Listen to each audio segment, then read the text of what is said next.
বেলেহাজ একজন স্বৈরাচার গোটা বাংলাদেশে আলেম ওলামাদেরকে কারারুদ্ধ করেছে। আমার মামুনুল হককে রিমান্ডে নিয়ে অসুস্থ করেছে, আমার আমির হামজাকে অসুস্থ করেছে, কোরআনের পাখি আল্লামা দেলোয়ার হুসাইন সাইদির নামে ফাঁসির রায় পর্যন্ত দিয়েছে, আমার নেতৃবৃন্দকে ফাঁসির কাস্টে ঝুলিয়েছে। তাদের পক্ষে এখনো যারা মিছিলে দাঁড়ায়, আজ যাই হোক, কোন মুসলমানের সন্তান হতে পারে না। মুসলমানের সন্তান হলে এই আলেম বিদ্বেষী, তাওহীদি জনতা বিদ্বেষী, মাদ্রাসা বিদ্বেষী, কোরআন হাদিস বিদ্বেষী, তাদের পক্ষে কেউ দাঁড়াতে পারে? যারা দাঁড়িয়েছে তাদেরকে বলবো, এত তাড়াতাড়ি মাঠে নামো না। তোমরা একবার আনসার হয়ে নেমেছো, তোমরা একবার রিকশাওয়ালা হয়ে নেমেছো, তোমরা হিন্দু হয়ে নেমেছো, তোমরা দাদাদের দেশের দালাল হয়ে নেমেছো, সাংবাদিক হয়ে নেমেছো, নানান ভাবে দাঁড়ানোর চেষ্টা করেছো। এই বাংলাদেশের তাওহীদি জনতা জানে 1952তে আন্দোলন করেছিল, রক্ত দিয়েছিল, পাকিস্তানি হানাদারদের বুঝিয়ে দিয়েছিল। রক্ত দিতে জানি, কিন্তু মায়ের ভাষার অধিকার ছেড়ে দিতে জানি না। 1971-এ রক্ত দিয়ে প্রমাণ করেছিল আমরা রক্ত দিতে জানি, শহীদ হতে জানি, কিন্তু বাংলাদেশের মানচিত্রের 1 ইঞ্চি মাটির অধিকার ছেড়ে দিতে জানি না। 2024-এ এসে আমার ছাত্র জনতা বুক পেতে দিয়ে প্রমাণ করেছিল, জীবন লাগে জীবন নাও, রক্ত লাগে রক্ত নাও। তোমরা আমাদের নির্বংশ করে দিতে চাইলে দিতে পারো, কিন্তু তোমাদের বংশের কোন স্বৈরাচার বাংলার জমিনে থাকবে না। বিজয় এসেছে না আসে নাই? বিজয় এসেছে। সুতরাং এখনো যারা দাঁড়ানোর চেষ্টা করো, আল্লাহর কসম করে বলি, এই বাংলাদেশে স্বৈরাচার আর আসবে না। প্রয়োজনে আবারও জীবন দেব, প্রয়োজনে আবারও রক্ত দেব, আবারও শহীদ হব, কিন্তু বাংলাদেশ ওই ভারতের দালাল, ভারতের প্রেসক্রিপশন দেওয়া ডাক্তার মুক্ত করে ছাড়বো ইনশাআল্লাহ। দালালদের কোনো জায়গা বাংলাদেশে হবে? হবে কি হবে? বেঁচে থেকে অযথা বিদ্যা শিখে যদি না গড়তে পারি শোষণবিহীন সমাজটাকে, কি হবে বেঁচে থেকে? কি হবে ছাত্র সেজে চুমু খেয়ে সনদ খানা, যদি হয় বিদ্যালয়টা নায়ক নায়িকাদের আড্ডাখানা? কি হবে ছাত্র সেজে চুমু খেয়ে সনদ খানা, যদি হয় বিদ্যালয়টা পরিমণিদের আড্ডাখানা? এর চেয়ে মরাই ভালো, দেশ ছেড়ে যাওয়াই ভালো, এর চেয়ে মরাই ভালো, দেশ ছেড়ে যাওয়াই ভালো। কি হবে ধোঁকা দিয়ে বিবেকটাকে, কি হবে ধোঁকা দিয়ে বিবেকটাকে? কি হবে বেঁচে থেকে অযথা বিদ্যা শিখে যদি না গড়তে পারি শোষণবিহীন সমাজটাকে? কি হবে বেঁচে থেকে? শোনাবো শোনাবো, শেষ পর্যন্ত থাকা যাবে? থাক, আর একটু বলবো, আর 10-15 মিনিট। কারণ তারা জানে জেলখানায় থাকলেও আছে কে? জেলখানায় থাকলেও আছে কে? যদি আপনি মুক্ত থাকেন, তাও আপনার পাশে আছেন কে? রাতের অন্ধকারে বিপদে পড়েছে, তখনও আপনার কান্না শোনেন কে? যখন মানুষের মধ্যে রয়েছেন হাজার হাজার মানুষ, লাখো লাখো মানুষ, ওই লাখো লাখো মানুষের মধ্য থেকেও যদি ডাক দেন আল্লাহকে, শোনেন কে? আল্লাহ শোনে না? শোনে না? আল্লাহ রাব্বুল আলামিন শোনেন। ও আমার ভাইরা, সুতরাং ওই আল্লাহকেই ডাকতে হবে, ওই আল্লাহকে অভিভাবক মানতে হবে, ওই আল্লাহর জন্য আত্মসমর্পণকারী হতে হবে। পবিত্র কোরআনের সূরা আল ইমরান 3 নম্বর সূরার 102 নম্বর আয়াত তেলাওয়াত করেছি, আপনাদের সবার মুখস্থ থাকার কথা। আল্লাহ বললেন, ইয়া আইয়ুহাল্লাযীনা আমানুত্তাকুল্লাহ হাক্কা তুকাতিহি ওয়া লা তামুতুন্না ইল্লা ওয়া আনতুম মুসলিমুন। আমার আল্লাহ বলছেন, ওগো ঈমানদার, যারা ঈমানের দাবিদার, তোমরা শোনো, যারা ঈমান এনেছো শুনে নাও, তোমরা আমাকে ভয় করো যেমন করে ভয় করা উচিত। আর ততক্ষণ পর্যন্ত মৃত্যুবরণ করো না, যতক্ষণ পর্যন্ত না আত্মসমর্পণকারী হতে পারো, মানে পূর্ণ মুসলমান হতে পারো। আমরা তো মুসলমান দাবি করি, আসলেই বলেন দেখি আমরা পূর্ণ মুসলমান হয়েছি নাকি? পূর্ণ মুসলমান যদি হইতাম, তাইলে ইব্রাহিমের মতো আমাদের জাতির পিতাকে, জাতির পিতাকে ইব্রাহিম আলাইহিস সালাম, আমরা তার মিল্লাতের লোক, আমাদের ইব্রাহিম আলাইহিসসালাম ছিলেন মুসলিম। আল্লাহ কোরআনে ঘোষণা করে দিয়েছেন তিনি ছিলেন আত্মসমর্পণকারী। তিনি বলেছিলেন ইন্নী ওয়াজজাহতু ওয়াজহিয়া লিল্লাযী ফাতারাস সামাওয়াতি ওয়াল আরদ হানিফা ওয়া মা আনা মিনাল মুশরিকিন। এটা তো আপনারা জানেন, মুখস্থ আছে সবার। ভাইরা আমার, ওই আল্লাহর নবী এতটাই আত্মসমর্পণকারী ছিল যে আগুনে ফেলেছে একজন মানুষ, তার পক্ষে কেউই নাই, একজনও নাই। এখন তো জামাতের আমিরের পক্ষে লোক আছে না নাই? ইউনিয়ন আমির যদি ধরা খায় তার পক্ষে লোক আছে না নাই? ওয়ার্ডের আমির যদি ধরা খায় তার পক্ষেও লোক আছে না নাই? কিন্তু ইব্রাহিম এমন একজন ছিলেন যার পক্ষে কেউ ছিল না, তারপরেও দুশ্চিন্তাগ্রস্ত হয় নাই, মাথা নত করে নাই, চোখের অশ্রু ফেলে নাই, এই কথা বলে নাই ওগো নমরুদ এবারের মতো ক্ষমা করে দাও। এমনকি নিজের বাবা আজর মানে মূর্তি পূজক, মূর্তি বানানো, মূর্তির কারিগর, এই মূর্তি নির্মাতাও নিজের বাবা হয়ে ওই চড়ক গাছের রশি টেনেছে যেন সন্তানকে আগুনে ফেলে দেয়া যায়। এটা দেখেও অন্তত ইব্রাহিম আলাইহিস সালাম এ কথা বলে নাই আব্বা তুমি কেমন করে পারলে। তাও বলে, তাও ইমানটা কি বোঝা গেছে? আত্মসমর্পণ কি বোঝা গেছে? আত্মসমর্পণ এই দেখেন, যখন নদীর কিনারায় দাঁড়িয়ে রয়েছে মুসা আলাইহিস সালাম নদীর কিনারায় পৌঁছে গিয়েছে, সাহাবীরা বলছে ওগো মুসা আর কোন রাস্তা নাই, তোমার অনুসরণ করতে যে আমরা বনি ইসরাইল 12টা গোত্র আজকে ধ্বংস হয়ে যাব, নির্বংশ হয়ে যাব। মুসা আলাইহিস সালাম বললেন কেন, কারণটা কি? বলল দেখো মুসা, আমাদের এমন একটা রাস্তায় নিয়ে এসেছো যে এই রাস্তার আর কোন রাস্তা নাই, এখন সামনে নদী, হয় সুবানি খাবো আর না হলে ফিরাউনের বাহিনীর ঘোড়ার পায়ের নিচে পদপিষ্ট হয়ে মারা যাব, এখন তো আর বাঁচার কোনো রাস্তা নাই। মুসা আলাইহিস সালামের আত্মসমর্পণটা কেমন ছিল? এতটা কঠিন আত্মসমর্পণ যে আত্মসমর্পণকারী হতে হবে আমাদের। উনি ওই সময় দুশ্চিন্তাগ্রস্ত হইলেন না, সাহাবীদেরকে বললেন লা তাকনাতু মির রাহমাতিল্লাহ, আল্লাহর রহমত থেকে আমরা নিরাশ হতে পারি না। নমরুদের বাহিনী যখন কাছাকাছি চলে আসলো, আল্লাহ রাব্বুল আলামিন চাইছিলেন একটু কাছাকাছি যাক, ওদের একটু হতাশাগ্রস্ত করি তারপরে পাঠাবো। মুসা আলাইহিস সালামের সাহাবীরা হতাশ হইলেও নবী হতাশ হন নাই, লাঠি দিয়ে পানিতে বাড়ি মারতে বললেন, 12টা রাস্তা হয়ে গেল, 12টা গোত্র বের হয়ে গেল। আর ফিরাউন এসে কয় এই রাস্তা আমার বাবার স্বপ্ন ছিল। ঠিক না বেঠে? এমপিরা সব কোথায় গেল, মন্ত্রীরা সব কোথায় গেল, কোথায় কাদের কাকা, তাদের ছাড়া দেশটা এখন লাগে ফাঁকা ফাঁকা। ঠিক না বেঠে? পালাবো না, পালাবো না, প্রয়োজন হলে ফখরুলের বাসায় গিয়ে উঠবো। পালাবে না, পালাবে না, যাই না তবু দেখা, পালাবে না, পালাবে না, যাই না তবু দেখা, তাদের ছাড়া দেশটা এখন লাগে ফাঁকা ফাঁকা, ওদের ছাড়া দেশটা এখন লাগে ফাঁকা ফাঁকা। আইন মন্ত্রী আটকে গেল আইনেরই ফাঁকে, দাড়ি ছাড়া দরবেশের ভণ্ড ভণ্ড লাগি। ঠিক না বেঠে? আইন মন্ত্রী আটকে গেল আইনেরই ফাঁকে, দাড়ি ছাড়া দরবেশের ভণ্ড ভণ্ড লাগে। শুনছি কত নেতা নেত্রী খাইতেছে ভাই ডান্ডা, বিচারপতি কালামানিকের ফাটিয়েছে আন্ডা। পলকের ঝলক গেল, পলকের ঝলক গেল থামিয়ে নেটের চাকা, তাদের ছাড়া দেশটা এখন লাগে ফাঁকা ফাঁকা, ওদের ছাড়া দেশটা এখন লাগে ফাঁকা ফাঁকা। কই গেল সেই সংসদেতে মমতাজের গান, কোথায় গেল হযরত বলা স্বামী ওসমান? খেলা হবে মনে আছে?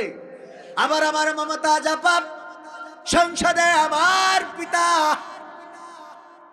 কার পিতা? ওরে বাবা দেশের পিতা, তাকের পিতা, কি মনে আছে তো?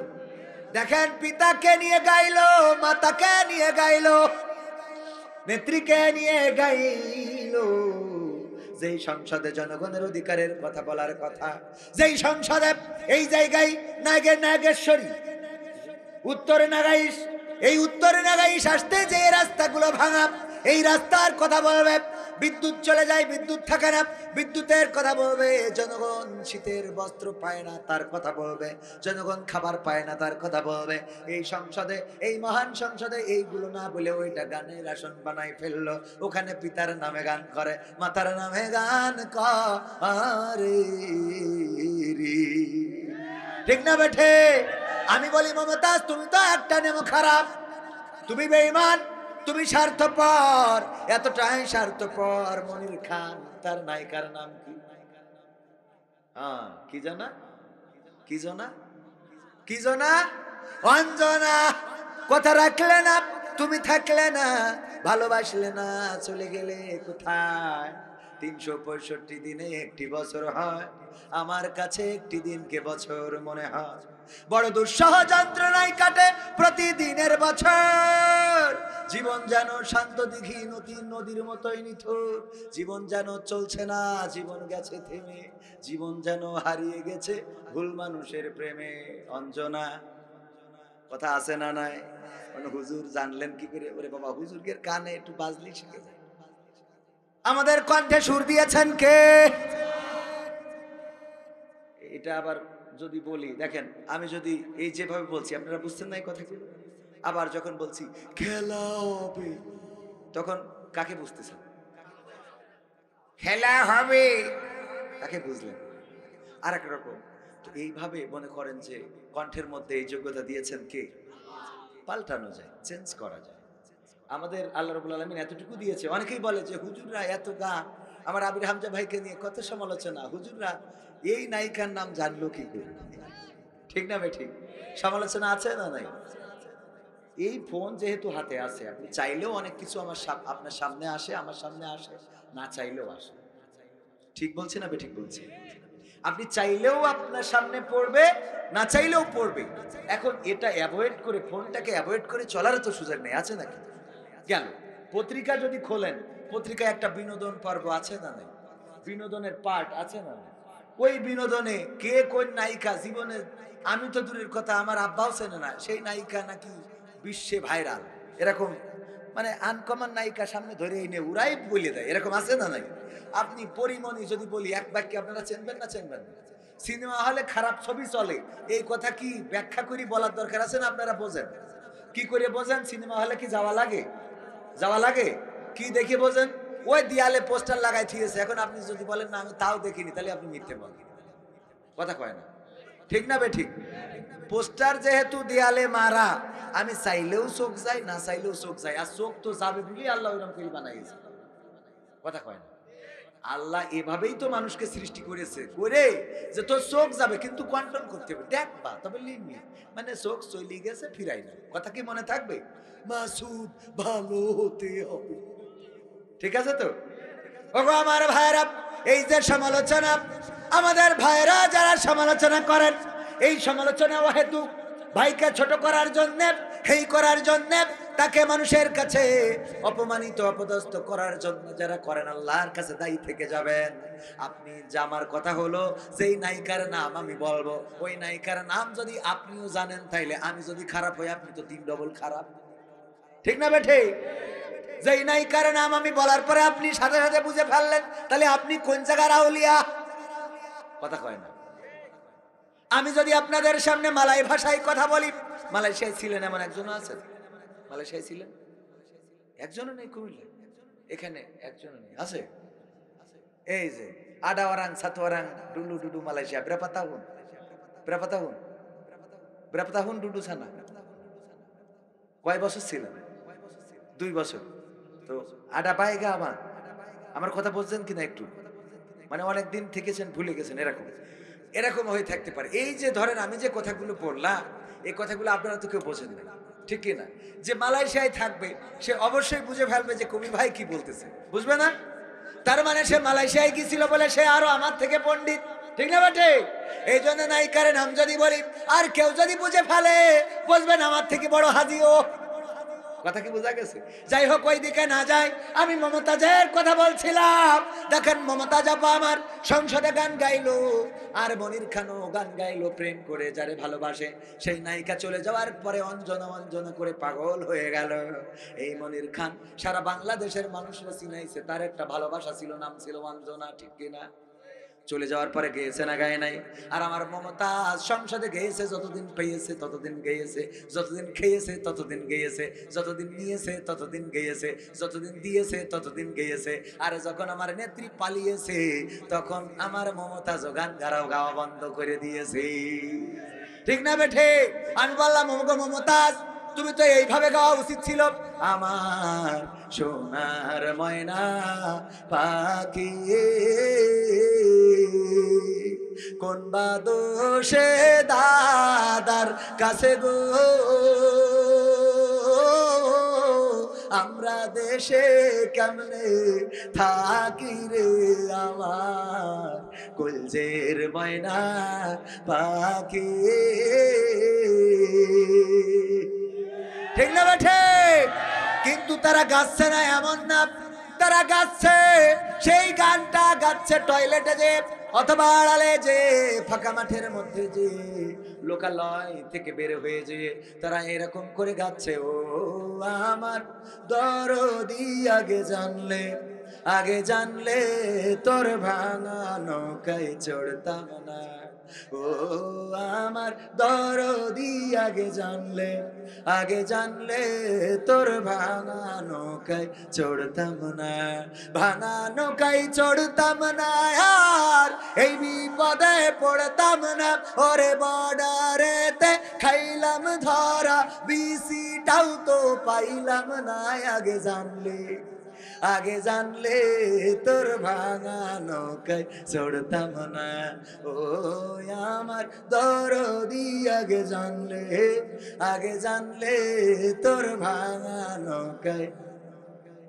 ঠিক না বেঠে? আমার মমতাজ, এই জন্যই বললাম, কই গেল সেই সংসদেতে মমতাজের গান, কোথায় গেল হযরত পলাশ শামীম ওসমান, ইনু মেনন দীপু মনি আছে কারাগারে, পাপ করিলেও পাপ কখনো ছাড়ে কি আর তারে, কোথায় গেল স্পিকারের, কোথায় গেল স্পিকারের দৃষ্টি আঁকা বাঁকা, তাদের ছাড়া দেশটা এখন লাগে ফাঁকা ফাঁকা, ওদের ছাড়া দেশটা এখন লাগে ফাঁকা ফাঁকা, কোথায় গেল আরাফাত আর ব্যারিস্টার সুমন, কথা বলার সময় তারা করে নিয়োজন, মুরগি কবির খাইছে ধরা, জাফর কোথায় আছে, গোপনে কি সেও গেল মোদি দাদুর কাছে, কোথায় গেল আরাফাত আর ব্যারিস্টার সুমন, কথা বলার সময় তারা করে নিয়োজন, মুরগি কবির খাইছে ধরা, জাফর কোথায় আছে, গোপনে কি সেও গেল মোদি দাদুর কাছে, কোথায় গেল এ সালামের, কোথায় গেল এ সালামের কাড়ি কাড়ি টাকা, তাদের ছাড়া দেশটা এখন লাগে ফাঁকা ফাঁকা ফাঁকা লাগে কি না? হুজুর আজকে ধানমন্ডি 32-এ আওয়ামী লীগের মিছিল, এ বিষয়ে কিছু বলবে? আচ্ছা, ওই যে মিছিল করে ওরা কারা? ওরা কারা? কোত্থেকে এলো ওরা? মানুষের তো একটা লজ্জা থাকে, কথা কয় না, যে বাঘের গালে ফেলে থুয়ে হাঁটা দিয়েছে, এখনো যদি ওখানে থেকে এগের পক্ষে স্লোগান দেয়, আজ যাই হোক এগের একটু লুঙ্গি খুলি দেখা, কথা কয় না, ঠিক না বে? ঠিক। এটা তো লজ্জারও একটা লজ্জা আছে না? মানুষের তো একটা সম্মান বোধ থাকে। এই যে ধরেন আপনার এই রাস্তা দিয়ে যাচ্ছি, হঠাৎ দেখি একজন হলো আমাদের মাহমুদুল হাসান জিহাদি ভাই বলতো, তখন মোটরসাইকেলের যুগ ছিল, তো ওয়াজ করে মাহফিল করে ফিরেতে যাচ্ছে, তো যাওয়ার পথে দেখে মোড়ের মাথায় একজন প্রাকৃতিক কাজ সারতেছে, বুঝতে পারছেন তো? মানে কি করতেছে? হ্যাঁ, পায়খানা ফেলছে। তো পায়খানা ফেলছে, তো মাহমুদ হাসান জিহাদি ভাই চিন্তা করলো, উনি মারা গিয়েছেন রাহিমাহুল্লাহ, আল্লাহ তার কবরটাকে মাফ করুন, সাতক্ষীরার আলেম ছিল একসময়, আমার আব্বারা একসাথে আলোচনা করতে। তো মাহমুদুল হাসান জিহাদি বলতেছে যে, যেহেতু রাস্তার তেমাত্নার মোড়ে এই কাজটা সাইতেছে, রাতের অন্ধকারে মাহফিল করে ফেরার সময় দেখি, তো ওরে একটু যেন লজ্জা পায়, এই কারণে মোটরসাইকেলের হেডলাইটটা ওর দিকে ঘুরাই ধরেছে, যাতে ও একটু লজ্জা পেয়ে আর এই কাজ জীবনে না করে। ওই এত লজ্জা পেয়েছে যে লুঙ্গি তুলে মুখ ঢেকে বসে গেছে। বিষয়টা কি বোঝা গেছে? মানে লুঙ্গি খুইলে একেবারে উপরে তুলিতে একেবারে মুখ ঢেকে নিচের দিকে যাওয়াই মুখ, নিচের দিকে যে পদ্মা ব্রিজ দেখা যাচ্ছে ও খেলনা। এই যারা এখনো মিছিল করে, এখনো তাদের পক্ষে যারা রাজপথে নামে, ওদের লজ্জার অবস্থায় এইটা ছাড়া কিছু না। এরা বেলেহাজ। একজন স্বৈরাচার গোটা বাংলাদেশে আলেম ওলামাদেরকে কারারুদ্ধ করেছে, আমার মামুনুল হককে রিমান্ডে নিয়ে অসুস্থ করেছে, আমার আমির হামজাকে অসুস্থ করেছে, কোরআনের পাখি আল্লামা দেলোয়ার হুসাইন সাইদির নামে ফাঁসির রায় পর্যন্ত দিয়েছে, আমার নেতৃবৃন্দকে ফাঁসির কাষ্টে ঝুলিয়েছে। তাদের পক্ষে এখনো যারা মিছিলে দাঁড়ায়, আজ যাই হোক কোন মুসলমানের সন্তান হতে পারে না। মুসলমানের সন্তান হলে এই আলেম বিদ্বেষী, তাওহীদি জনতা বিদ্বেষী, মাদ্রাসা বিদ্বেষী, কোরআন হাদিস বিদ্বেষী, তাদের পক্ষে কেউ দাঁড়াতে পারে? যারা দাঁড়িয়েছে তাদেরকে বলবো, এত তাড়াতাড়ি মাঠে নামো না। তোমরা একবার আনসার হয়ে নেমেছো, তোমরা একবার রিকশাওয়ালা হয়ে নেমেছো, তোমরা হিন্দু হয়ে নেমেছো, তোমরা দাদাদের দেশের দালাল হয়ে নেমেছো, সাংবাদিক হয়ে নেমেছো, নানান ভাবে দাঁড়ানোর চেষ্টা করেছো। এই বাংলাদেশের তাওহীদি জনতা জানে 1952তে আন্দোলন করেছিল, রক্ত দিয়েছিল, পাকিস্তানি হানাদারদের বুঝিয়ে দিয়েছিল। রক্ত দিতে জানি, কিন্তু মায়ের ভাষার অধিকার ছেড়ে দিতে জানি না। 1971-এ রক্ত দিয়ে প্রমাণ করেছিল আমরা রক্ত দিতে জানি, শহীদ হতে জানি, কিন্তু বাংলাদেশের মানচিত্রের 1 ইঞ্চি মাটির অধিকার ছেড়ে দিতে জানি না। 2024-এ এসে আমার ছাত্র জনতা বুক পেতে দিয়ে প্রমাণ করেছিল, জীবন লাগে জীবন নাও, রক্ত লাগে রক্ত নাও। তোমরা আমাদের নির্বংশ করে দিতে চাইলে দিতে পারো, কিন্তু তোমাদের বংশের কোন স্বৈরাচার বাংলার জমিনে থাকবে না। বিজয় এসেছে না আসে নাই? বিজয় এসেছে। সুতরাং এখনো যারা দাঁড়ানোর চেষ্টা করো, আল্লাহর কসম করে বলি, এই বাংলাদেশে স্বৈরাচার আর আসবে না। প্রয়োজনে আবারও জীবন দেব, প্রয়োজনে আবারও রক্ত দেব, আবারও শহীদ হব, কিন্তু বাংলাদেশ ওই ভারতের দালাল, ভারতের প্রেসক্রিপশন দেওয়া ডাক্তার মুক্ত করে ছাড়বো ইনশাআল্লাহ। দালালদের কোন জায়গা বাংলাদেশে হবে? হবে কি হবে? বেঁচে থেকে অযথা বিদ্যা শিখে যদি না গড়তে পারি শোষণবিহীন সমাজটাকে, কি হবে বেঁচে থেকে? কি হবে ছাত্র সেজে চুমু খেয়ে সনদ খানা, যদি হয় বিদ্যালয়টা নায়ক নায়িকাদের আড্ডাখানা? কি হবে ছাত্র সেজে চুমু খেয়ে সনদ খানা, যদি হয় বিদ্যালয়টা পরিমণিদের আড্ডাখানা? এর চেয়ে মরাই ভালো, দেশ ছেড়ে যাওয়াই ভালো, এর চেয়ে মরাই ভালো, দেশ ছেড়ে যাওয়াই ভালো। কি হবে ধোঁকা দিয়ে বিবেকটাকে, কি হবে ধোঁকা দিয়ে বিবেকটাকে, কি হবে বেঁচে থেকে অযথা বিদ্যা শিখে যদি না গড়তে পারি শোষণবিহীন সমাজটাকে, কি হবে বেঁচে থেকে? শোনাবো শোনাবো, শেষ পর্যন্ত থাকা যাবে? থাক, আর একটু বলবো, আর 10-15 মিনিট। হোসেন আল্লাহ ভাই আর 10 মিনিট বলুন। হ্যাঁ, 10টা পর্যন্ত ঠিক আছে। আমরা ইনশাআল্লাহ ইনশাআল্লাহ 8 দিনের মাহফিলে আজহারি হামজা হুজুর, মামুনুল হক, এটা কি সত্য? মাহফিলে কি আসবে হুজুররা? মাহফিলে আপনারা দেখেছেন কিনা, যশোরে একটা ঐতিহ্যবাহী মাহফিল হতে যাচ্ছে, জানেন কিনা? জানেন কিনা? মিজানুর রহমান আজহারি ভাই ইনডোরে প্রোগ্রাম করবেন এবং 8টা বিভাগে বিভাগীয় প্রোগ্রাম করবেন। শুনেছেন কিনা আপনারা? তো 8টা বিভাগের প্রোগ্রাম হিসাবে যশোরের, মানে খুলনার প্রোগ্রামটা যশোরে করবেন উনি, এবং যশোরে 8 দিন তথা আকিজ ফাউন্ডেশন, আকিজ গ্রুপের একটা ফাউন্ডেশন, সেটা হলো 8 দিন ফাউন্ডেশন। এই 8 দিন ফাউন্ডেশন এই মাহফিলের দায়িত্ব নিয়েছেন এবং আকিজ শিল্প পরিবার এই মাহফিলটা বাস্তবায়ন করবেন। সেই মাহফিলের প্রথম দিনের মেহমান থাকবেন জনাব মাওলানা মামুনুল হক সাহেব এবং আব্দুল হাই মোহাম্মদ সাইফুল্লাহ ভাই প্রথম দিনের, এবং দ্বিতীয় দিন থাকবেন জনাব মুহতারাম মুফতি আমির হামজা সাহেব এবং রফিকুল ইসলাম মাদানী, ছোট বক্তা যাকে বলে, হাফিজাহুল্লাহ, অনেক সম্মানিত মানুষ।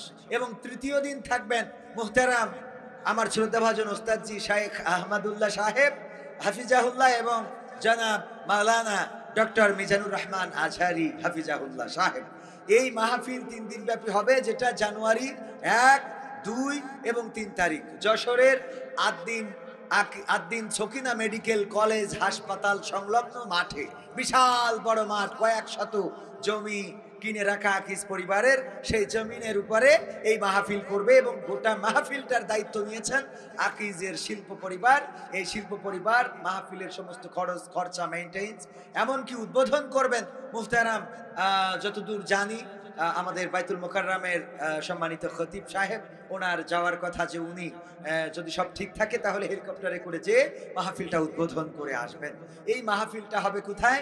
আমার যশোরে, আমাদের যশোরে। আপনারাও আনন্দিত হবেন, আমি তো আপনাদেরই বক্তা, যশোরের বক্তা, ঠিক কিনা?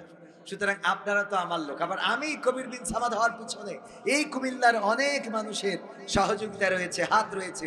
যখন আমাকে যশোরের মানুষ চিনত না, তখন কুমিল্লাতে আমার দাওয়াত হতো। এই কুমিল্লাতে দেবিদার, কুমিল্লার চান্দিনা, তারপরে কুমিল্লার 14 গ্রাম, মাদাইয়া, এইসব অঞ্চলে অনেক জায়গায় মাহফিল করেছি। এসে বাসে করে আসতাম ছোটবেলায়, তখন আমার দাড়ি টাড়িও অত ভালো করে ওঠে নাই, এখানে অল্প কটা ছিল। তো মাহফিল করে যেতাম, মালয়েশিয়া থেকে ছুটিতে আসতাম, আসার পরে কিছুদিন মাহফিল করে যেতাম। তো আমি কবির বিন সামাদ হওয়ার পিছনে কুমিল্লার প্রতি আমি কৃতজ্ঞ। আমার মাসুদ পারভেজ সোহাগ ভাই দেবিদারের সন্তান, থাকেন সিঙ্গাপুরে, তার অনেক সহযোগিতা রয়েছে। এরপরে আপনার কালকেও কুমিল্লায় মাহফিল 2টা, একটা দেবিদারে আর একটা হলো তিতাসে। তিতাসে মুহতারাম আমির হামজা ভাই প্রধান মেহমান হিসাবে থাকবেন এবং ওখানে আমি বিশেষ আলোচক হিসাবে থাকবো। আমাকে অনেকেই এই অঞ্চলের শিল্পী হিসাবেই জানেন, ঠিক কিনা? শিল্পী তো আপনি চাইলে 1 ঘন্টা একটানা গান শোনাইতে পারবো, বা তারও বেশিও শোনাইতে পারবো যদি প্রয়োজন হয়। আবার যদি বলেন না কোনো গান দরকার নেই, আপনি যা পারেন একটু আলোচনা করে দিবেন, আমি গান বাদে আলোচনা করতে পারবো। মাঝে মাঝে বলে যে হুজুর গান আর আলোচনা 2টার সমন্বয়ে মিক্স অ্যালবাম। কি অ্যালবাম? Mix album. তো মিক্স অ্যালবাম আমি শোনাই। আলহামদুলিল্লাহ। জয় বাংলা স্লোগান নিয়ে কিছু বলেন। দেখেন, জয় বাংলা স্লোগান তো মাহফিলেও চলে এসেছে। হাফিজুর রহমান সিদ্দিকী হুজুর কুয়াকাটা মুহতারাম, উনি আলোচনা করেছেন, পিসি কয় জয় বাংলা, ঠিক কিনা? মানে এটা আমাদের বাচ্চাদের নারায়ে তাকবীরের পরিবর্তে এটা ভারতীয় প্রোপাগান্ডা। তাদের প্রেসক্রিপশনে তারা চেয়েছে যে এই দেশে, যেমন দেখেন ওই দেশে প্রোপাগান্ডা চালানো হচ্ছে যে এই দেশে হিন্দুদের নির্যাতন করা হচ্ছে। বলছে না? বলছে না? আসলে কি হিন্দুদের নির্যাতন করা হচ্ছে? আমি বলেছি হিন্দুদের নয়, বরং আমার দেশে মুসলমান নির্যাতিত হচ্ছে। আমার চট্টগ্রামে অ্যাডভোকেট সাইফুল ইসলাম আলিফকে এই ইসকনের সন্ত্রাসীরা কুপিয়ে কুপিয়ে হত্যা করেছে, বলেন ঠিক কিনা? তার প্রতিবাদে আমরা শুধুমাত্র প্রতিবাদ মিছিল করেছি, আমরা কোনো হিন্দুর ঘাড়ে লাঠি মেরেছি। বরং আমি বলেছি, ওগো আমার দাদারা, তোমরা শুনে নাও, এই দেশে মুসলমান বা সংখ্যা গরিষ্ঠ নির্যাতন হচ্ছে। প্রমাণ নিতে চাইলে তোমাদের বলি, এই দেশে ইসলাম প্রচারের জন্য এসেছিলেন বঙ্গবন্ধুর পরিবার, আর সেই পরিবারের একজন শেখ হাসিনা। তিনি সকালবেলা উঠে আগে কি করতেন? জায়নামাজটা খুঁজতেন, তারপরে ফজরের নামাজ পড়তেন, তারপরে কোরআন তেলাওয়াত করতেন, তারপরে দিনের শুরু করতেন। আমার শামীম ওসমান বলল যে ওলিয়া উলিয়ার পর্যায়ে পৌঁছে গেছে, আমরা সেই মানুষটারে পর্যন্ত তাড়াই দিলাম। কথা কয় না? এটা সংখ্যালঘু না সংখ্যাগরিষ্ঠ? সংখ্যাগরিষ্ঠের পক্ষের লোক না? তাইলে প্রথমে গেল তিনি, 2 নম্বর আউলিয়া জনাব শামীম ওসমান হাফিজাহুল্লাহ। 80-90 রাকাত তাহাজ্জুদ না পড়ি ঘুমাতে যায় না, ঠিক না বেঠিক? এই তাহাজ্জুদ গুজারি এই পীর সাহেবকে আমরা পাঠাই দিলাম বুরকা পরাইয়া। সংখ্যালঘু না সংখ্যাগরিষ্ঠ? 3 নম্বর আউলিয়া জনাব দরবেশ সালমান এফ রহমান দরবেশ, যখন শেয়ার বাজারে মৌজেজা দেখায় সব দখল করে নিল, তারপর থেকে আমরা তাকে পীর মানি, ঠিক কিনা? শেয়ার বাজার কেলেঙ্কারি করেছে না করে না? তার মৌজেজা দেখিয়েছিল যে দরবেশের মৌজেজা কি। এই মৌজেজা দেখানো দরবেশ রে দাড়ি পর্যন্ত আউট হয়ে গেল। কথা কয় না? 4 নম্বর আউলিয়া জনাব হযরত ওবায়দুল কাদের হাফিজাহুল্লাহ। এই পীর সাহেব কত কনফিডেন্স নিয়ে বলল, পালাবো না, প্রয়োজন হলে ফখরুলের ঠাকুরগাঁওয়ের বাসায় গিয়ে জায়গা দেবে। এই লোকটাও আমরা কোথায় গেছে গৌর গোবিন্দের মতো এখনো খুঁজে পেলাম না। ঠিক না বে ঠিক? এটা সংখ্যালঘু না সংখ্যাগরিষ্ঠ? 5 নম্বর আউলিয়া জনাব মানিক্কা বিচারপতি। এইটা বুঝলো যে দুনিয়ার সুখ সুখই না, এই জন্যে সব ছাড়িয়ে ছুড়িয়ে দিয়ে দাড়ি টুপি রেখে কলা পাতায় বাগানে যেয়ে শুয়েছিল। ঠিক না বে ঠিক? যে একেবারে চলে আইছি বনবাসে। একজন বলছে যে এই আমার রানীকে বনবাসে পাঠাও। তো বলছে রাজা মশাই, রানীকে এত সুন্দরী নারী বনবাসে পাঠাইয়ে কি হবে, তার সেই আপনি এক কাজ করেন আমার সাথে দিয়ে দেন। কেন? তা বলছে আমি তো প্রায় কাছাকাছি বনের মধ্যেই থাকি, আর আমার বাড়ির কাছে বাঁশঝাড়ও আছে। বনে বাসে না দিয়ে আমার কাছে দেন, আমার বাড়ির কাছে বাঁশঝাড়ও আছে, আর বনের মধ্যে আমার বাড়ি। তো এই যে অবস্থা, এই যে বনবাস, সে চিন্তা করলো যে পীর সাহেব উনি টুপি দাড়ি এগুলো রেখে কি করলো, কলা পাতায় শুয়ে থাকলো। আমরা তা ধরলাম বিসি পর্যন্ত খুঁজে পাই না, কথা কয় না। এরপরে ইনু মেনো এরা জীবনে রাম বামের পক্ষের লোক, তাদের পাগড়ি পরাইয়ে তো আমরা করাই নিয়ে আইছি, কথা কয় না। এদের আমরা ধরি জেলখানায় নিয়ে কারোর উপর দিয়ে কারোর নিচেতে ডিম খাওয়ানো হচ্ছে। ঠিক না বে ঠিক? এরা সংখ্যালঘু না সংখ্যাগরিষ্ঠ? আরাফাত, ব্যারিস্টার সুমন, গরু বেচছি ঠেকা দিব, তোমরা খালি হইল করিবা। গরু বেচছি ঠেকা দিব, তোমরা খালি খাইলবাই, ব্রিজ করিয়ে দেব, তোমাদের যা লাগবে তাই আমি দিব। কত কথা, কত মাত্রাই রে ভাই। এই লোকটাও কেউ আমরা ধরেছি না ধরি নাই? পলক যে নেটের ঝলক দেখালো, জেলখানাতে বেরোচ্ছে, ঠিক না বে ঠিক? এই পীর সাহেবেরও আমরা রিমান্ডে রেখেছি না রাখি নাই? তাহলে সংখ্যালঘু নির্যাতন হচ্ছে না সংখ্যাগরিষ্ঠ? বলেন, সংখ্যাগরিষ্ঠ। প্রতিবাদ তো করবো আমরা। আমার নেতৃত্ব নিয়ে গেলে কোন দুঃখে যাবে? আমার নেত্রী আমাকে দেশে থাকবে, এই মাটির সন্তান, এই দেশ তার বাবা, এই বাবার দেশটা তুই নিয়ে গেলি কেন? তুই কি বাবার উপরে শয়তান? ঠিক না বে ঠিক? আবার কয় চলো চলো বাংলাদেশ চলো, চলো চলো ঢাকা চলো। আমি কইছি আইসো, আমরাও কেসি নিয়ে দাঁড়াই আছি তার কাছে, কাঠ পোয়া ঢুকাবো। ঠিক আছে না শোনা কথা? ঠিক আছে তো? দাদার দেশ থেকে প্রোপাগান্ডা চালানো হচ্ছে। এই জয় বাংলা হলো সেই স্লোগানের একটা অংশ। তারা জানে নারায়ে তাকবীর এই স্লোগান দিলে বাতিল পালায়, শয়তান পালায়। সুতরাং নারায়ে তাকবীরের বিকল্প হিসেবে, লিল্লাহি তাকবীরের বিকল্প হিসেবে, আল্লাহু আকবার স্লোগানের বিকল্প হিসেবে জয় বাংলা স্লোগানকে তারা ব্র্যান্ডিং করতে চেয়েছিল। কিন্তু বাংলাদেশের তাওহীদি জনতা এই জাতীয় স্লোগান তারা খাই না। ঠিক না বেঠে? আমরা মরলেও স্লোগান যেটা, বাঁচলেও স্লোগান সেটা, বিপদে পড়লেও স্লোগান যেটা, ঈদের আনন্দের দিনেও স্লোগান সেটা। বলেন ঠিক না? সবাই বলেন লিল্লাহি তাকবীর, লিল্লাহি তাকবীর। এই আল্লাহু আকবারের স্লোগান শুনলে বাতিলের কলিজায় আঘাত করে, ওদের অন্তরাত্মা কেঁপে ওঠে। ওরা বুঝতে পারে তাওহীদি জনতা জেগেছে। এরা তো সেই জাতি যারা তিতুমিরের সন্তান, শাহজালালের সন্তান, গৌর গোবিন্দের বাংলাদেশে জায়গা হয় নাই।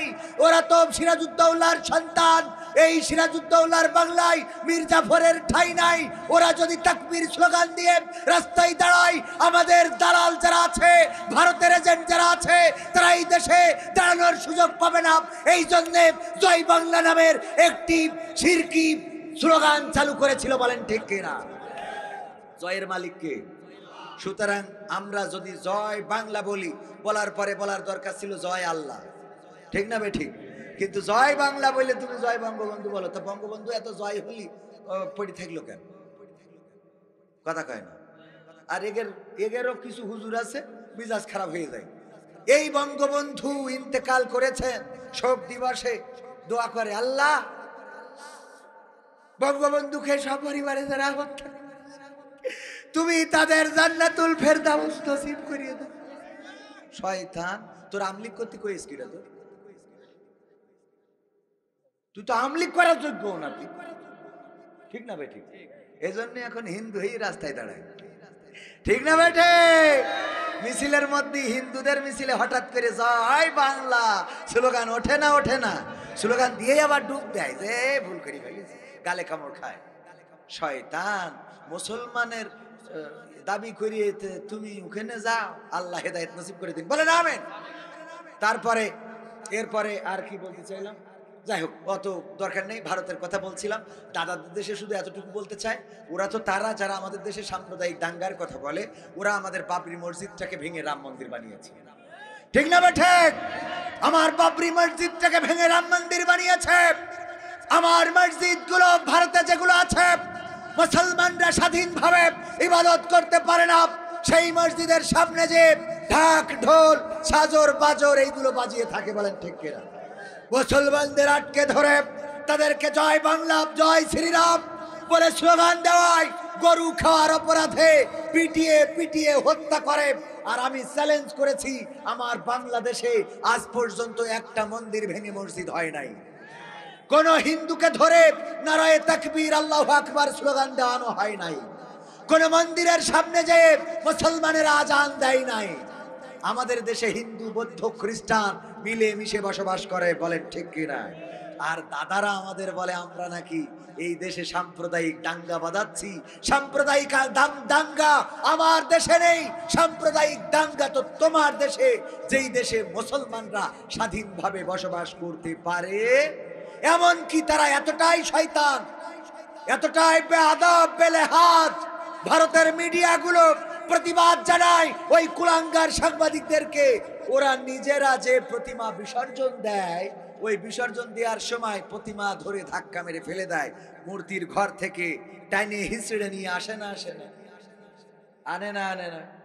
ওরা মূর্তিগুলো টাইনে নিয়ে এসে নৌকায় তুলে বিসর্জন দেয়, সেই ভিডিওগুলো প্রচার করতেছে। এই যে দেখেন কিভাবে আমাদের বাংলাদেশে মূর্তি পূজা মন্দির থেকে বের করে দিচ্ছে, বলেন নাউজুবিল্লাহ।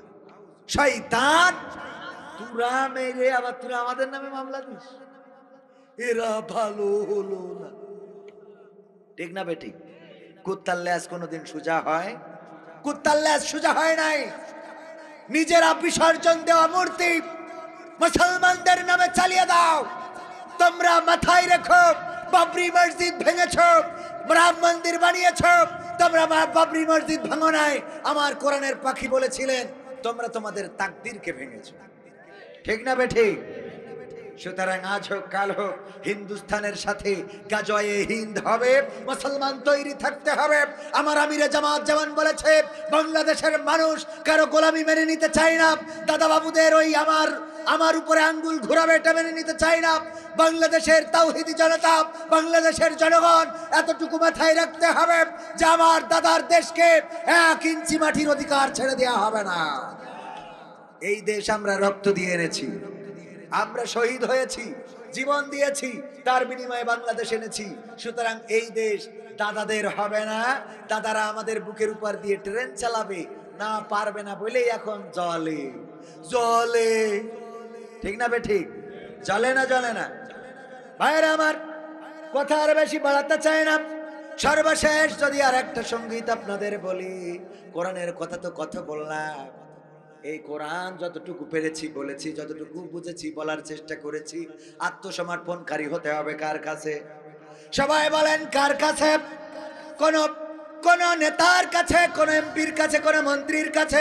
যেই এমপির নামে স্লোগান দিত আমার নেতা যেখানে আমরাই আছি সেখানে, নেতা তুমি এগিয়ে চলো আমরাই আছি তোমার সাথে, আমার নেতা ভয় নাই কুমিল্লা ছাড়ি নাই।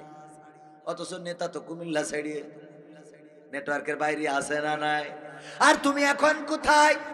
গাছতলায়, বাসতলায় আবার স্লোগান দেয় আমার নেতার চরিত্র ফুলের মতো পবিত্র, নামাজ পড়ে না একক তো, গাঞ্জা টানে 5 ওয়াক্ত, আছে না নাই?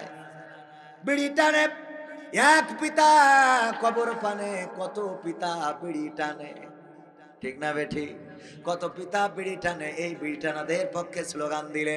অথচ তোমার স্লোগানটা যদি আমার রাসূলের পক্ষে হতো, আমার নেতা তোমার নেতা কে? বিশ্বনবী আমার নেতা তোমার নেতা। এই বিশ্বনবী মুস্তাফাকে যদি নেতা মেনে নিতে, আল্লাহকে যদি রব মেনে নিতে, ওই যে গরুর যে উদাহরণটা দিলাম, যেমন গরুর মালিক থাকে, গরু টেনশন মুক্ত থাকে যে আমার মালিক এসে আমাকে উদ্ধার করে নিয়ে যাবে, তেমনি ওগো আমার ভাইয়েরা, ওগো আল্লাহর বান্দারা, ওগো নবীর উম্মতেরা, যদি আল্লাহর কাছে সঁপে দিতে পারেন, জেলে গেলেও দেখার মালিক আল্লাহ, আপনি ঘরে থাকলেও দেখার মালিক আল্লাহ, আপনি পানিতে পড়লেও দেখার মালিক আল্লাহ, আপনি মাঠে থাকলেও দেখার মালিক আল্লাহ, আপনি হাটে থাকলেও দেখার মালিক আল্লাহ, আপনি বিপদে পড়লেও দেখার মালিক আল্লাহ, আপনি সুখে থাকলেও দেখার মালিক কে? মসজিদে আল্লাহ আছে, আবার আপনার ঘরেও আল্লাহ আছে না নাই? মসজিদ থেকেও যখন ডাকেন তখন আল্লাহ শোনে, যখন ঘর থেকে ডাকেন তখনও আল্লাহ শোনে। সুতরাং আমাদের মাথা নত হবে আল্লাহর কাছেই, আর নেতা হিসাবে বাঁধবো আমরা রাসূল সাল্লাল্লাহু আলাইহি ওয়াসাল্লামকে। আমরা আর কোন নেতার পিছনে স্লোগান দেব না। যেই নেতারা আমাদের রেখে পালিয়ে যায়, আমাদের রেখে চলে যায়, আর নেত্রীর সন্তান বলে তোমাদের যা হওয়ার হবে, আমরা আর রাজনীতিতে ফেরবো না, এতগুলো মানুষের বিপদে ফেলে যে হেলিকপ্টারে করে চলে গেল, এমন নেতার ইক্তেদাই তু বেজাল ইমাম না বলে বলতে হবে ইক্তেদাই তু ভেজাল ইমাম। কি ইমাম? ভেজাল ইমাম। এই জাতীয় ইমামের পিছনে যাওয়া যাবে? এদের পিছনে গেলে কি হবে? এই যে ধরে নেন আমার ভাইজান এক গরু পালন করে, এইটা দিয়ে উদাহরণ দিয়ে বুঝাই দিই, গরু পালন করে, আমার ক্যামেরাম্যান বারবার ছটফট করছে, আমার লেখা বই, ঠিকানার গান, অনেক সঙ্গীত, এখানে 100টারও বেশি আছে, ক্যামেরাম্যান ভিতরে যাবে, যদি চান একটা করে বই নিতে পারেন, এই বইগুলো, এই যে সঙ্গীতগুলো এখানে গাচ্ছি সেগুলো আছে। তো আমার ভাইজান গরু পালন করেছে, গরু পালন করার পরে আমি বললাম ভাই একটা গরু কি ভাগি দেওয়া যায়, বর্গা দেওয়া যায়, আপনারা কি বলেন এটা? ভাগি বর্গা একই কথা। ভাগি কি দেয়া যায়? একটা গরু, কয় তুমি যা পুষবা তুমি হজ করে বেড়াও, কি করে তুমি গরু খাওয়াবে? আমি বললাম আমার ছেলে বড় হয়েছে, সেই খাওয়াবে। বললো তোমার ছেলে খাওয়াবে, ভালো কথা, তোমার তো ভালো গোয়াল ঘর নেই। আমি বললাম খুঁটি কিনে টিন দিয়ে সে সুন্দর করে দিবানে। কয় তোমার তো শীতের তেমন বস্ত্র নেই। আমি বললাম চারিদিকে ঘিরে দিবানে। কয় তোমার তো মশারি নেই। আমি বললাম কয়েল ধরাই দিবানে। কয় তোমার তো খোল ভুসি কিনার টাকা নেই। আমি বললাম ঘাস কেটে খাওয়াবানে। কয় তুমি পুষতে পারবা না। তার মানে কি? তার মানে দেওয়ার ইচ্ছা নাই। তার মানে কি? দেওয়ার, ভাই বলেন তার মানে কি? দেওয়ার ইচ্ছা নাই। উত্তর গগনে কালো মেঘ জমা হয়েছে, হঠাৎ মেঘের পূর্বাভাস, বিদ্যুৎ চমকানি শুরু হয়ে গেল, বজ্রপাত একটা উনার গোয়ালের পরে পড়েছে। সকালবেলা ডাক দিচ্ছে, ওগো কবির বিন সামাদ ভাই, গরু নিতে চাইলে নিবা নাকি?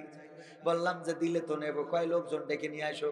বললাম লোক লাগবে কেন? আপনিও হুজুর মানুষ, আমিও তো একেবারে খারাপ না, একটা বাছুর হইলে আপনি নিবেন, একটা হইলে আমি নেব, এই তো ভাগাভাগি বন্টন। কয় দেখো একা নিতে পারবা কিনা। গোয়াল ঘরে যেয়ে দেখি 4 হাত পা সব একদিকে, 4 হাত পা সব একদিকে। লেজের দিকে তাকায় দেখি না নট নড়ন চড়ন, কোনো নেটওয়ার্ক নেই, টাওয়ার পায় না। নাকের কাছে হাত দিয়ে দেখি নিঃশ্বাসও নেয় না। আমি আস্তে করে বললাম গরুটা কি মারা গেছে নাকি? বলছে মারা গেছে বলেই তো তোমার ডাকছি, গরুটা ফেলতে জাতি হবে। মারা গেছে বলে, মারা গেছে বলে ডাকতেছি। জীবন্ত থাকতে গরু কি বললো মনে আছে তো? গোয়াল নাই, খোল নাই, ভুসি নাই, খাওয়ানোর ঘর নাই, রাখার ঘর নাই, শীতের কাপড় নাই। এবার যেই মরে গেছে সেই আসব, গরুটা ফেলতে হবে। ওগো আমার ভাইয়েরা, যারা দুনিয়ায় চলার পথে আল্লাহ রসুলের দাড়ি ভালো লাগে না, টুপি ভালো লাগে না, আল্লাহ রসুলের আনিত দিন পছন্দ হয় না, ইসলাম ভালো লাগে না, নামাজ ভালো লাগে না, রোজা ভালো লাগে না, মরার পরে তাদের যখন হুজুরকে ডেকে বলে হুজুর এই লাশটা এখন জানাজা পড়ায় কবরে দিতে হবে, ওই লাশ অন্তত আর কাঁধে নেওয়া যাবে। কথা কয় না নিয়ে যাবে? আল্লাহ আমাদের সহি সমঝ দান করুন, বলেন আমিন। পড়েন আল্লাহুম্মা সাল্লি আলা মুহাম্মাদ ওয়া আলা আলি মুহাম্মাদ কামা সাল্লাইতা আলা ইব্রাহিম ওয়া আলা আলি ইব্রাহিম ইন্নাকা হামিদুম মাজিদ। আল্লাহুম্মা বারিক আলা মুহাম্মাদ ওয়া আলা আলি মুহাম্মাদ كما باركت على إبراهيم وعلى آل إبراهيم إنك حميد مجيد. الحمد لله رب العالمين. ربنا ظلمنا أنفسنا وإن لم تغفر لنا وترحمنا لنكونن من الخاسرين. ربنا آتنا في الدنيا حسنة وفي الآخرة حسنة وقنا عذاب